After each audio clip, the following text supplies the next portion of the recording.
Modi ji will become a dictator, यानी नरेंद्र मोदी इस देश के अगले तानाशाह बनने वाले हैं। ये कहना मेरा नहीं है, ये कहना कुछ ओपोजिशन पार्टी के कुछ कार्यकर्ता और कुछ लीडर्स का कहना है। ডিক্টেটরশিপ চলছে। Modi is a dictator, a man worse than Hitler, Kumaraswamy told the supporters today. उनका कहना ये भी है, अगर नरेंद्र मोदी 2024 में इलेक्शन जीते तो वो देश के अंदर अपनी तानाशाही शुरू कर देंगे और फिर कभी इलेक्शन होने ही नहीं देंगे। ये आखिरी चुनाव है। मोदी अगर फिर से आए तो नई चुनाव होंगे, नहीं करने देगा और डिक्टेटरशिप आए। और डिक्टेटरशिप होती क्या है तो चलिए बताता हूँ इस वीडियो में। मेरा नाम है अनुसागर, तो चलिए शुरू करते हैं इसे। अब बात करते हैं कि तानाशाही यानी डिक्टेटरशिप होती क्या है। आप मान लो आपका एक गांव है, उसमें 100 लोग रहते हैं और उनका एक डिक्टेटर है। डिक्टेटर का काम ये है कि जो वो कहेगा पब्लिक को वो मानना होगा, या बेशक वो कुछ भी हो।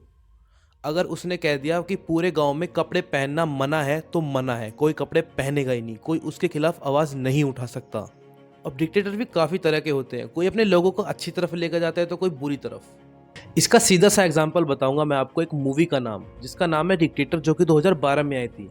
उसमें दिखाया गया कि कैसे एक वादिया देश का डिक्टेटर अपने देश को चलाता है, वो कैसे अपने देश में कुछ भी कर सकता है। अब आप सोचेंगे कि डिक्टेटर बनते कैसे हैं, तो मैं आपको बता दूं कि किसी किसी को तो ये वसीयत में ही मिलती है। जैसे कि किम जोंग उन, जो कि नॉर्थ कोरिया के एक डिक्टेटर हैं, और उन्हें ये वसीयत में मिली थी क्योंकि उनके बाप, उनके दादा सब डिक्टेटर ही थे इस देश के। और अब बात करते हैं कि डिक्टेटर बनते कैसे हैं। तो व्लादिमीर पुतिन का आपने नाम सुना होगा, वो रशिया के एक तरह से डिक्टेटर ही हैं, क्योंकि वो जो चाहे देश में वही होगा। वो चाहे तो देश के रूल्स बदल भी सकते हैं। अब आपके मन में एक सवाल भी आता होगा कि अगर जो ये देश के डिक्टेटर हैं तो इनके देश में तो इलेक्शन होते ही नहीं होंगे।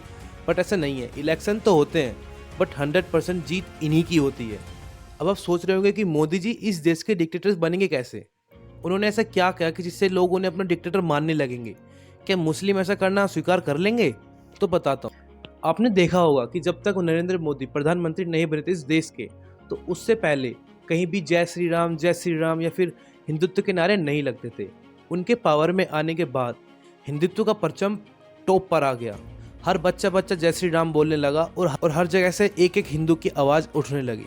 इसका ये मतलब तो नहीं है कि उससे पहले मुस्लिम देश पे राज कर रहे थे या फिर मुस्लिमों ने हिंदू को दबा के रख रखा था कि आप कुछ नहीं बोलोगे, आप सिर्फ हम ही बोलेंगे। ऐसा कुछ नहीं है। ये एक तरह की आइडियोलॉजी है जिससे कि लोगों के दिमाग में भ्रम बैठाया जाता है कि आपको वही करना है जो हम कहेंगे। इसका सबसे बड़ा उदाहरण है देश के अंदर आरएसएस, जिसका कि एक ही मकसद है पूरे देश के अंदर हिंदू हिंदू होना। और ये भी कहा जाता है कि ये बीजेपी की रीढ़ की हड्डी भी है। समझ रहे होंगे कि मैं किस बारे में बात कर रहा हूँ, कि देश के अंदर लोगों के दिमाग में एक ऐसा भ्रम बैठा दिया है कि सिर्फ मोदी मोदी करो या फिर जय श्री राम के नारे लगाओ। अगर तुमने कुछ और कहा तो तुम देश के देशद्रोही हो, तुम्हारा इस देश में अंदर कुछ काम नहीं है। कहीं लोग जबरदस्ती लोगों से बोल रहे हैं कि जय श्री राम बोलो, जय श्री राम बोलो। ये बात सही नहीं है। डिक्टेटरशिप में आने का एक सबसे बड़ा पार्ट है कंट्रोलिंग ऑफ की इंस्टीट्यूशन। इसमें ऐसा होता है कि आप मोटी मोटी जगहों पर उठाकर अपने बंदों को वहाँ पे लीडर बना दो। जैसे कि जनरल बिपिन रावत को इंडियन आर्मी के अंदर चीफ बनाने से पहले उनसे पहले 2 सीनियर भी थे, बट उन दोनों को साइड करके बिपिन रावत को ही आर्मी का चीफ बनाया गया।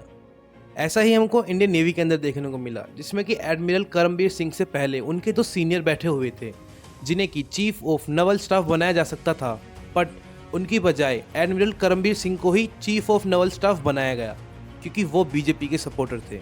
और अब तो ये भी सुनने में आ रहा है कि बीजेपी वाले रिटायर्ड आर्मी ऑफिसर्स को टिकट देते हैं इलेक्शन लड़ने के लिए भी, क्योंकि उन्हें पता है कि लोग पॉलिटिशियन से ज़्यादा एक एक्स आर्मी वाले की बातों में विश्वास रखेंगे। और ये तक भी कहा जाता है कि मोदी जी सुप्रीम कोर्ट में अपने फेवरेट जजेस को अपॉइंट करते हैं, जिसमें कि सबसे ऊपर नाम है रंजन गोगोई का।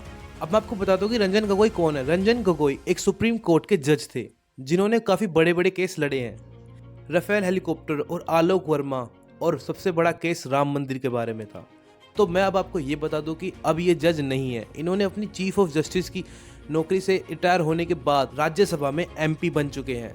और इतने सारे काम करवाने के बाद अपने सामने खड़े होने वाले या फिर अपने सामने बोलने वाले किसी भी आदमी को वो उठाकर जेल में पहुंचवा देंगे या फिर उन्हें ठिकाने लगवा देंगे। ये तो काम डिक्टेटर के ही है।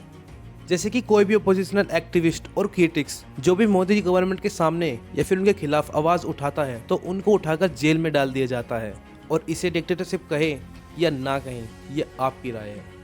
अब मेरे हिसाब से देखा जाए तो इस देश के अंदर डिक्टेटर मोदी बनेंगे नहीं बनेंगे, इसका जवाब कुछ कह नहीं सकते, क्योंकि सब कुछ काम धीरे धीरे होता है। आपको धीरे धीरे उसकी आदत लगनी शुरू हो जाती है, फिर आपको पता भी नहीं चलता कि ये काम डिक्टेटरशिप वाला ही है। जैसे कि मीडिया से ओपोजिशन पार्टी की पूरी आवाज़ छीन लेना।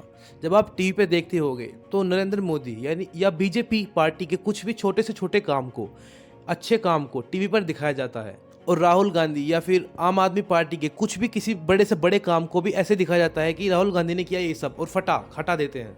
और ईडी सीबीआई की प्रेशर की वजह से सामने वाले पार्टी के लोगों को या फिर कार्यकर्ताओं को जेल के अंदर डाल देना, जनता से प्रोटेस्ट करने का हक ही छीन लेना। और अगर कुछ गरीब किसान हक मांगने के लिए प्रोटेस्ट कर रहे हैं तो रबर बुलेट से और स्मोक बॉम्ब से उनको नवाजा भी जाए, कुछ ऐसा स्वागत करना। और अगर ओपोजिशन पार्टी जैसे तैसे करके इलेक्शन में जीत जाए तो पूरे इलेक्शन फ्रॉड बताकर खुद को ही जितवा लेना।